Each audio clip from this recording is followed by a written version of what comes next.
शोर और अराजकता से भरे एक हलचल भरे शहर में लिली नाम की एक युवा महिला रहती थी। कॉरपोरेट जगत में अपनी सफलता के बावजूद लिली को अपने भीतर खालीपन का गहरा एहसास हुआ।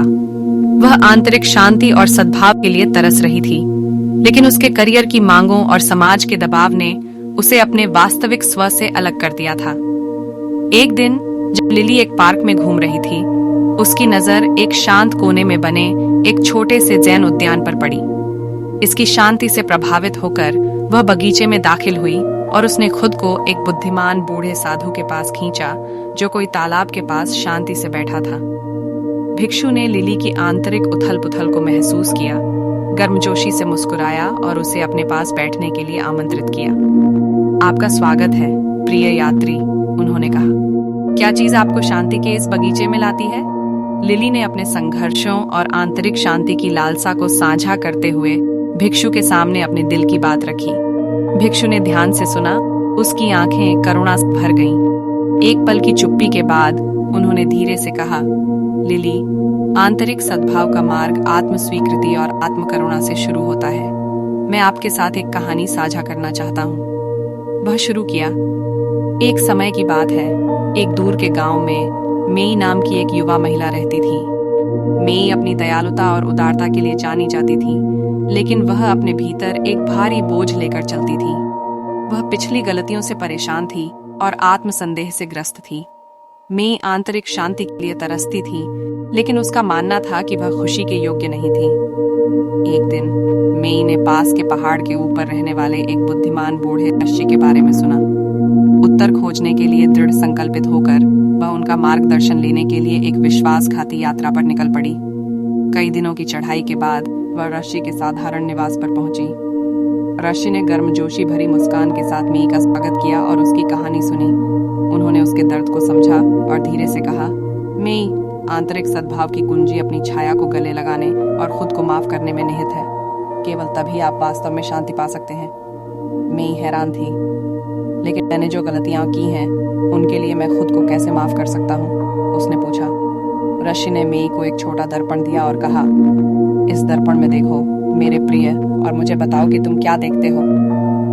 जैसे ही मेई ने दर्पण में देखा, उसने अपना प्रतिबिंब देखा, लेकिन यह उसके आत्मनिर्णय और अपराध बोध से विकृत हो गया था। उसकी आंखों में आंसू आ गए, क्योंकि उसे एहसास हुआ कि वह कितना वजन उठा रही थी। फिर ऋषि ने दर्पण लिया और उसे तब तक चमकाया जब तक कि वह चमकने न लगा। उन्होंने इसे मेई को वापस सौंप दिया और कहा, अब फिर से देखो। इस बार मेई ने अपना प्रतिबिंब स्पष्ट रूप से देखा, निर्णय से मुक्त और करुणा से भरा। उसने एक ऐसी महिला को देखा जिसने गलतियां की थीं, लेकिन उनसे सीखा और आगे भी बढ़ गई। उस पल में मेई को आत्म क्षमा और आत्म की शक्ति का एहसास हुआ। करुणा। नई स्पष्टता के साथ मेई अपने साथ दर्पण लेकर पहाड़ से नीचे उतरी। वह अपने गांव लौट आई और अपनी कहानी उन लोगों के साथ साझा की जो अपने अतीत के बोझ तले दबे हुए थे। उसने उन्हें दर्पण दिखाया और उन्हें आत्म स्वीकृति और स्वयं का महत्व सिखाया। करुणा। मेई की बुद्धिमत्ता की चर्चा दूर दूर तक फैल गई और जीवन के सभी क्षेत्रों के लोगों ने उनका मार्गदर्शन मांगा। मेई को करुणा के दर्पण के रूप में जाना जाने लगा, जो दूसरों को आंतरिक सद्भाव खोजने में मदद करती थी और उन्हें आत्म क्षमा की ओर ले जाती थी। और इसलिए प्रिय लिली, मेई की कहानी हमें सिखाती है कि सच्ची आंतरिक शांति आत्म स्वीकृति और आत्म करुणा से शुरू होती है। अपने अतीत को गले लगाओ, क्योंकि इसने तुम्हें उस व्यक्ति के रूप में आकार दिया है जो तुम आज हो। अपने आप को क्षमा करो, क्योंकि तुम इसके योग्य हो प्यार और खुशी का। जैसे ही साधु ने अपनी कहानी खत्म की, लिली को अपने भीतर एक गहरा बदलाव महसूस हुआ। उसे एहसास हुआ कि वह अपनी पिछली गलतियों का बोझ बहुत लंबे समय से उठा रही थी। मेई की यात्रा से प्रेरित होकर लिली ने आत्म स्वीकृति और आत्म करुणा के अपने मार्ग पर चलने का संकल्प लिया। उस दिन से लिली ने खुद को उन प्रथाओं के लिए समर्पित कर दिया जो उसके मन, शरीर और आत्मा का पोषण करती थी।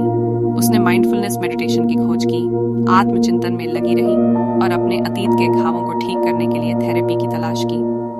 प्रत्येक कदम के साथ वह उस आंतरिक सद्भाव को पाने के करीब बढ़ती गई जिसकी वह इच्छा रखती थी। समय के साथ लिली का परिवर्तन उसके आसपास के लोगों के लिए स्पष्ट हो गया। उन्होंने शांति और प्रामाणिकता की भावना प्रसारित की, जिसने दूसरों को आत्म खोज की अपनी यात्रा शुरू करने के लिए प्रेरित किया। लिली आशा की किरण बन गई, दूसरों को याद दिलाती है कि सच्ची खुशी भीतर है, गले लगाए जाने की प्रतीक्षा में, और इसलिए लिली की कहानी हम सभी के लिए एक अनुस्मारक के रूप में कार्य करती है। जीवन की उथल पुथल के बीच हम अपने भीतर झांककर, अपनी परछाइयों को गले लगाकर और आत्म स्वीकृति और आत्म करुणा विकसित करके सांत्वना पा सकते हैं। आइए हम सभी आंतरिक सद्भाव की अपनी यात्रा शुरू करें और उस गहन शांति की खोज करें जो हमारे दिलों में बसती है।